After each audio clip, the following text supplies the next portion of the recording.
There's a story told of a mother who had two young boys. Timmy was 8 and Tommy was 10. And the boys seemed to always be getting in trouble, whether it was at home, at school, in the neighborhood. Whenever something bad had happened, often her two sons were responsible for it.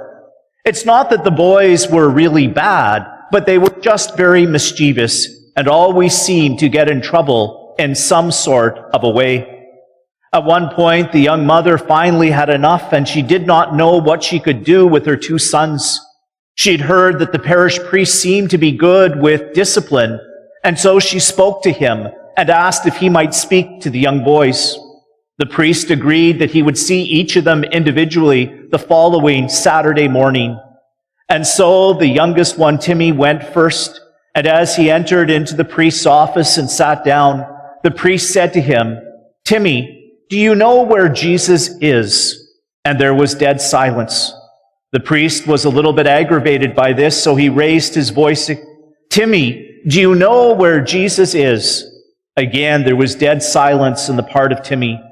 Now the priest was really getting upset, and again he raised his voice a little louder than probably he should. "Timmy, do you know where Jesus is?" And all of a sudden, little Timmy burst into tears. He bolted from his seat. He ran out of the office and ran on the way home.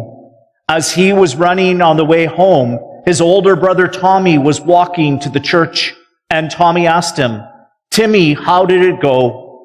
Timmy shook his head. He said, "Not good, not good. We're in big trouble. Jesus is missing, and they think we have something to do with it." Well, I think this experience of being in big trouble and having something to do with it and not knowing where Jesus is really at the heart of our gospel story this evening, as we hear this very familiar story of the two disciples on the road to Emmaus. This story of the two disciples on the road to Emmaus takes us back to that first Easter Sunday. These two disciples had been following Jesus. They had witnessed everything that had taken place in Jerusalem with Jesus' suffering, with his death, with his burial. They'd even heard early that morning about the women who had been at the empty tomb and about the risen Jesus. But in the midst of their grief, in the midst of their sadness, in the midst of their despairing, this was all too much for them to be able to believe or comprehend. This wasn't what they had signed up for. This wasn't the way they thought it was going to happen. And so St. Luke tells us that early that first Easter morning, these two disciples leave Jerusalem, heading back to Emmaus, about a 2.5-hour journey for them. We can only imagine the heaviness of their hearts.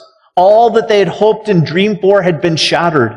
Now they had to return back to their families, return back to their communities, and pick up the broken pieces of their lives.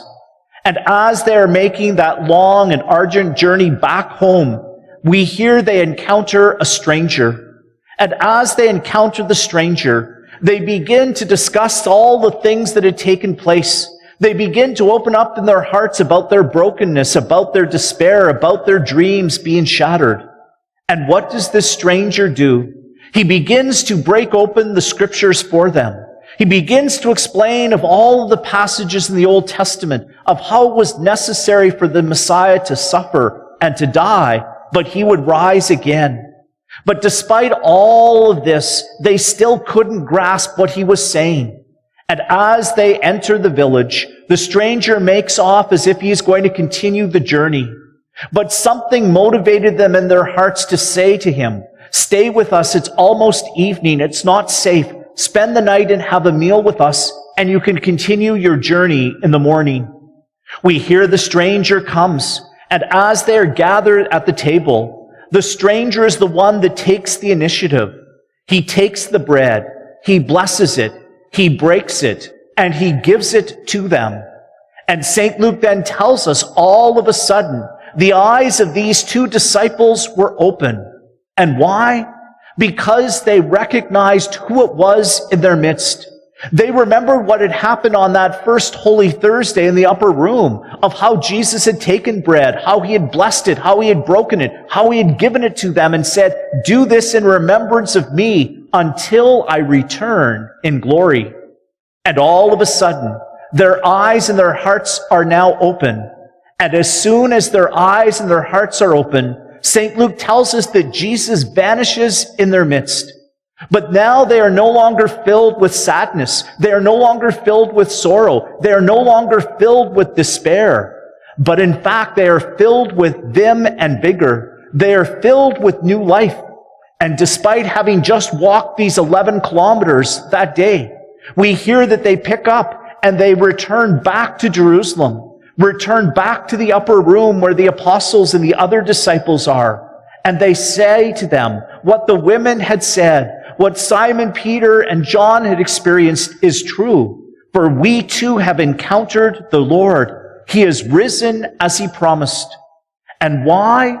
Because God is faithful to his promise. But it took these apostles a little bit of time to be able to comprehend, to understand. They thought that their lives were in big trouble after his death. They thought there was no point in continuing on. They thought that Jesus was not only missing, but he was going to be absent from their lives forevermore. And so they were filled with this sense of despair. But now, all of a sudden, their eyes are open and their hearts begin to burn with new life and a desire to share the good news with others. In many ways, is this experience of the two disciples on the road to Emmaus, is the experience of little Timmy and Tommy also not part of what our experience is in life? Do we not encounter those moments when we feel that we are in big trouble? Do we not experience those moments where God seems to be absent from us and we wonder if he's left us, if he's disappeared, if he's abandoned us? And so we can very much relate to these two disciples at the beginning of the gospel, leaving with heavy hearts to return back to pick up the broken pieces of their lives. But just as these two disciples experienced this stranger in their midst, who broke open the scriptures and then broke the bread and revealed himself to them, changing and transforming their grief into joy, changing their despair into hope, changing their little death into newness of life, so too does that experience also happen to us if we are open and attentive, if we are receptive to the many and varied presence of God in our hearts and our lives. That so often when we experience trouble, when we experience despair, when we experience that sense that maybe God has forgotten us or abandoned us, does he not somehow reveal his presence to us, sometimes in unexpected ways? Sometimes it's a phone call that we receive from a friend. Sometimes it's a door knock of a visit. Sometimes it's a piece of music that we're hearing. Sometimes it's in the quiet intimacy of our prayer. But all of a sudden, something clicks in the midst of these things, and we know that we are not alone, that we know that God is with us, and that we do not need to despair, but we can be filled with hope and newness of life, that our hearts begin to burn like those two disciples on the road to Emmaus, and that we too can pick ourselves up and to begin again. And we also recognize that this stranger comes into our midst also each and every time we come to participate in Mass, whether on Sundays or during the week.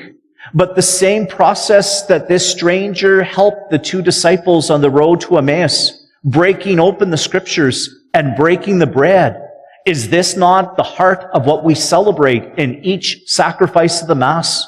In the liturgy of the Word, we have the scriptures broken open to us. And in the liturgy of the Eucharist, we have bread that is blessed, broken, and given to us.